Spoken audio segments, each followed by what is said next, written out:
అందరికీ నమస్కారం. ఇప్పుడు దేశమంతా జరుగుతున్న చర్చ జమిలీ ఎన్నికల ప్రక్రియ. మోడీ గారు చెప్పిన వన్ నేషన్ వన్ ఎలక్షన్ అనే నినాదం ప్రజల్లో ఈ చర్చకి దారితీసింది. ప్రతిపక్షాలు ఇది రాజకీయాల లబ్ధి కోసం చేస్తున్న ఎన్నికల కోసం తప్పితే ప్రజా ప్రయోజనాలకు, దేశ ఆర్థిక అభివృద్ధికి, సంక్షేమ అభివృద్ధికి ఏమి ఉపయోగపడదు ఈ ఎన్నికలు అని ప్రతిపక్షాల వాదన. అయితే జమిలీ ఎన్నికలు రాష్ట్ర ప్రభుత్వాల సపోర్టు లేకుండా జమిలీ ఎన్నికలు జరపడం సాధ్యమా? మరి ఇందులో చేయవలసిన చట్టాల సవరణలు ఏమేమి ఉన్నాయి? దీనికోసం కేంద్ర ప్రభుత్వం ఎలాంటి కమిటీ నియమించింది? ఏమిటి అసలు ఈ జమిలీ ఎన్నికలు? ఈ జమిలీ ఎన్నికలు దేశానికి, ప్రజలకి, ప్రయోజనాలకి ఏమన్నా ఉపయోగం ఉన్నాయా? జమిలీ ఎన్నికలు అంటే అసలు జమిలీ ఎన్నికలు దేశమంతా ఒకేసారి ఎన్నిక. అది దేశంలోని అన్ని రాష్ట్రాల్లోని పార్లమెంట్ ఎన్నికలకు, అలాగే అసెంబ్లీ ఎన్నికలకు, పంచాయతీలకు, కార్పొరేషన్లకు, మున్సిపాలిటీకి ఒకేసారి జరిగే ఎన్నికే జమిలీ ఎన్నికలు. అయితే ఈ జమిలీ ఎన్నికలు ఇంతకుముందు భారతదేశ స్వాతంత్రం వచ్చినప్పటి నుంచి జరగలేదా అంటే జరిగినాయి. 1951 నుంచి 1967 వరకు మనం జమిలీ ఎన్నికల పద్ధతుల్లోనే ఉన్నాం. అయితే 1967 తర్వాత కొన్ని రాష్ట్రాల్లో వచ్చిన మార్పుల వల్ల, అదే ప్రభుత్వాలు పడిపోవటం అయితేనేమి, అవిశ్వాస తీర్మానాలు ఉండటం అయితేనేమి, అలాగే సభలో హంగ్ ఏర్పడటం కానీ, ఏది ఏమైనా సభ రద్దయినప్పుడు, అసెంబ్లీ సభ రద్దయినప్పుడు అప్పటికప్పటికి ఎన్నికలు జరగడం వల్ల, మార్పుల వల్ల మళ్ళా జమిలీ ఎన్నికలు సాధ్యం కాలేదు. అయితే ఇప్పుడు జమిలీ ఎన్నికలు మళ్ళా దేశ ప్రజలు ముందు ఉంచుతున్నారు. ఈ సాధారణ ఎన్నికలు, జమిలీ ఎన్నికల వల్ల ఏమైనా రాజకీయ పార్టీలకి ఇబ్బందులు కలుగుతున్నాయా? ఇది డబ్బుతో కూడిన ప్రక్రియనా జమిలీ ఎన్నికలు? మనది దరిదాపుగా దేశం ప్రపంచంలోనే 3వ ఆర్థిక వ్యవస్థగా రూపొందుతున్న 4 లక్షల ట్రిలియన్ల మార్కు దాటుతున్న మన దేశ జీడిపి చేసే భాగంలో వచ్చే ఆర్థిక వ్యవస్థలకి ఈ 15,000 కోట్ల రూపాయల జమిలీ ఎన్నికల ఖర్చు ఏమైనా విఘాతం కలుగుతుందా? మరి ఎందుకని జమిలీ ఎన్నికల్ని కొంతమంది విమర్శిస్తున్నారు, కొంతమంది మంచిది అంటున్నారు. అసలు ఈ ప్రక్రియ ఏమిటనేది ఒకసారి మనం తొంగి చూద్దాం. ఈ జమిలీ ఎన్నికలు చాలా క్లిష్టతరమైనవి. దీనికి ఈ ప్రక్రియ కానీ పార్లమెంటులో పెడితే కనీసం 2/3 వంతు మెజారిటీ సభ్యులు, పార్లమెంట్లోని మెజారిటీ సభ్యులు దీన్ని ఆమోదించాల్సి ఉంటుంది. అంటే ఇప్పుడు ఎన్డీఏకి దరిదాపుగా 292 వరకు అనుకూలంగా ఉన్నట్టుంది.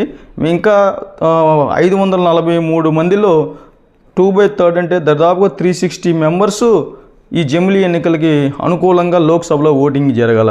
అంటే 70 మెంబర్స్ దాకా వీళ్ళకి బయట నుంచి మద్దతు పలకాల. ఏది ఎన్డీఏ కూటమి కాకుండా ఖచ్చితంగా మద్దతు పలుకుతారు.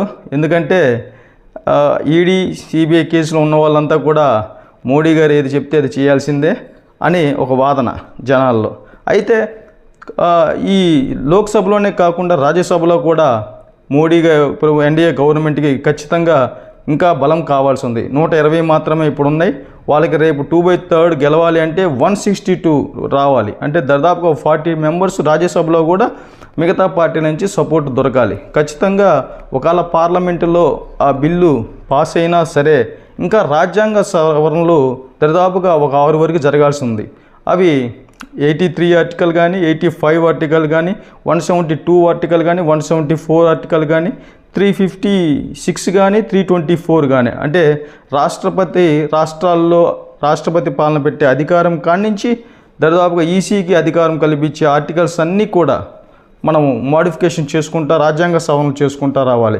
ఇవన్నీ కూడా రాజ్యాంగ సవరణలు అన్నీ కూడా పార్లమెంట్లో 2/3 మెజారిటీతోనూ గెలవవలసి వస్తుంది. లేకపోతే ఆ బిల్లు వీగిపోతుంది. అంటే ఇక్కడ మనది పార్లమెంటరీ వ్యవస్థతో పాటు సమైక్య వ్యవస్థ ఉంది. కాబట్టి మన ప్రజాస్వామ్యంలో రాష్ట్రాల యొక్క వాళ్ళ యొక్క అభిప్రాయాలని ఖచ్చితంగా, వాళ్ళ విలువని కేంద్ర ప్రభుత్వం పరిగణలోకి తీసుకుంటుంది. ఎందుకంటే 28 రాష్ట్రాల్లో సగం పైన రాష్ట్రాలు దీన్ని ఆమోదం చెందించాలి. అంటే 14 రాష్ట్రాలకు పైన దీన్ని ఆమోదం చేయాలి. ఖచ్చితంగా ఎన్డీఏ గవర్నమెంట్కి ఆల్రెడీ దానికి అనుకూలమైన పార్టీలు ఒక 20 రాష్ట్రాల్లో అధికారం చెలాయిస్తున్నారు. ఖచ్చితంగా రాష్ట్రాలలో జమిలీ ఎన్నికలకు సంబంధించి ఎలాంటి ఇబ్బంది ఎన్డీఏ గవర్నమెంట్కి ఉండకపోవచ్చు. అయితే దీన్ని ప్రతిపక్షాలు ఎందుకు విభేదిస్తున్నాయి?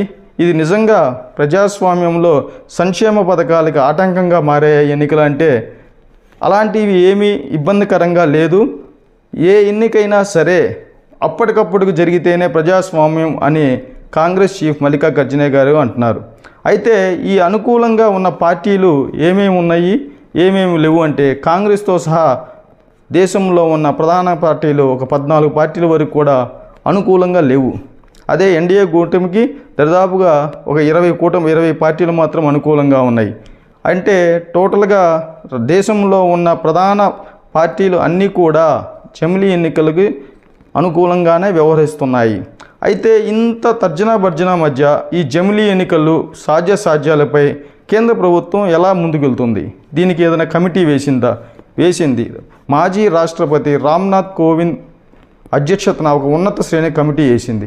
అయితే ఈ కమిటీ ఏం చెప్తుంది అంటే ఈ కమిటీలో కొన్ని మొన్న రాష్ట్రపతి గారికి కూడా నివేదిక సమర్పించింది.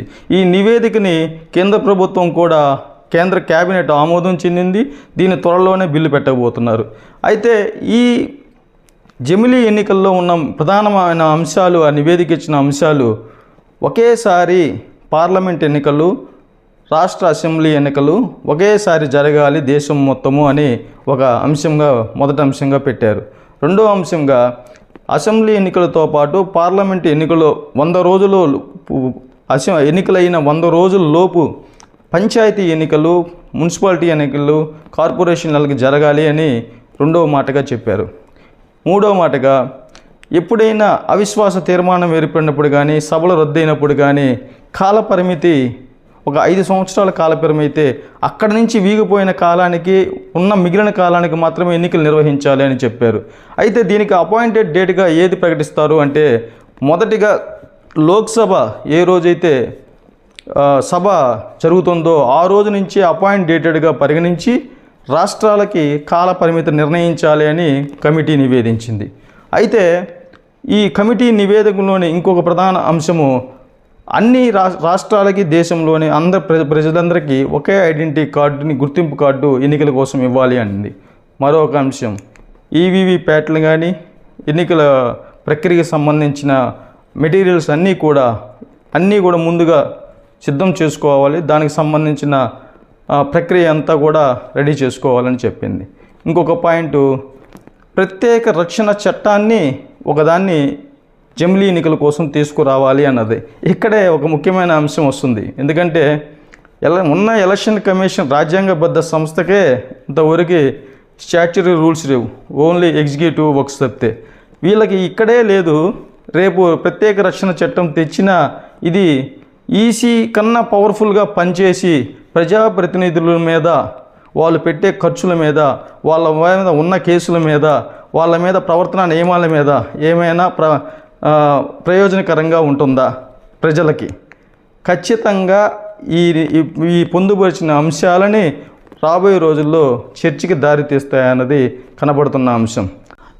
అసలు సాధారణ ఎన్నికలైనా జమిలీ ఎన్నికలైనా ప్రజల కోసమా, పార్టీల కోసమా? ప్రజాస్వామ్యం ప్రజల కోసం నిజంగా పనిచేయాలి అంటే ముందు సంస్కరణలు తీసుకోవాల్సింది ఎన్నికల సంస్కరణలు కాదు, రాజకీయ సంస్కరణలు. ఆ రాజకీయ సంస్కరణలు రాజకీయ ప్రజాప్రతినిధుల మీద ముందు సంస్కరణలు తీసుకురాగలిగితే మొత్తం వ్యవస్థ బాగుపడుతుంది. ఎందుకంటే ప్రతి వ్యవస్థని, ప్రతి రంగాన్ని ప్రభావితం చేయగలిగిన వ్యవస్థ రాజకీయ వ్యవస్థ.